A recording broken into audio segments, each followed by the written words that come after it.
V shape ಕಾಚ ಹಾಕೋರು ಗಂಡ್ಸಲ್ಲ ಗುರು. ನಾನು ನಿಜವಾಗ್ಲೂ ಹೇಳ್ತೀನಿ, ನನ್ನ ಮನೆ ನೆಲ ವರ್ಷ ಕೂಡ ನಾನು ವಿ ಶೇಪ್ ಕಾಚ ಇಟ್ಟಿಲ್ಲ. ನೀನು ಹಾಕಿಲ್ಲ ತಾನೇ ತೋರಿಸು. ಯಪ್ಪ, ನೀನು ಹಾಕೋಕ್ಕೂ ಆಗಲ್ಲ ಬಿಡು ಮಗ. ಚಿತ್ರದುರ್ಗದಲ್ಲಿ ಒಂದು ಗುಹೆ ಇದೆ ಅಂತೆ. ನೀನು ಅದ್ರಲ್ಲಿ ನಡ್ಕೊಂಡು ಹೋಗ್ತಿದ್ರೆ ಡೈರೆಕ್ಟ್ ಪೋರ್ಚುಗಲ್ವರೆಗೂ ಹೋಗ್ತೀಯಂತೆ. ಅಂದ್ರೆ ಅವಾಗ ಮಿಲಿಟರಿ ಸಪೋರ್ಟ್ ತರಕ್ಕೋಸ್ಕರ ಹಂಗೆ ಮಾಡಿಟ್ಟಿದಂತ ಇವರು. ಈಗ ಏನಾಗಿದೆ, ಈ ಹುಡುಗರೆಲ್ಲ ಈ ರೊನಾಲ್ಡೋ ಫ್ಯಾನ್ಸ್ ಎಲ್ಲ ನಡ್ಕೊಂಡು ಅದ್ರಲ್ಲಿ ಹೋದ್ರೆ ಅಂತ ಮುಚ್ಚಾಕ್ಬಿಟ್ಟಿದ್ದಾರೆ. ಈ ಅಮೆರಿಕದಲ್ಲಿ ಫುಲ್ ಇಡೀ ಗೌರ್ಮೆಂಟ್ನ ಕಂಟ್ರೋಲ್ ಮಾಡೋದೇ ಏಲಿಯನ್ ಅಂತೆ. ಫುಲ್ ಇಲ್ಲಿ ಗ್ರಾಮ ಪಂಚಾಯತಿ ಮೆಂಬರಿಂದ ಪ್ರೆಸಿಡೆಂಟ್ವರೆಗೆಲ್ಲ ಏಲಿಯನ್ನೇ. ಟ್ರಂಪ್ ನೋಡಿದೆ ಒಂಥರ, ಅಷ್ಟು ಬಾಡಿ ಶೇಪ್ ನೋಡು ಒಂಥರ.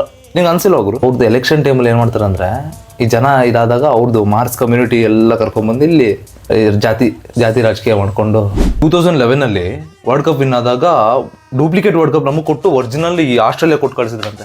ಕಡೆಗೆ ನಮ್ಮ ತಲಾ ಹೋಗಿ ಎಲ್ಲರೂ ತಲೆ ಮೇಲೆ ಹೊಡೆದು ಅದನ್ನ ತಗೊಬಂದಿತ್ತು. ಇನ್ನೊಂದು ನೋಡು, ಅದು ತಗೊಬರಕ್ಕೆ ಕರೆಕ್ಟಾಗಿ 7 ದಿನ ಆಗಿದೆ.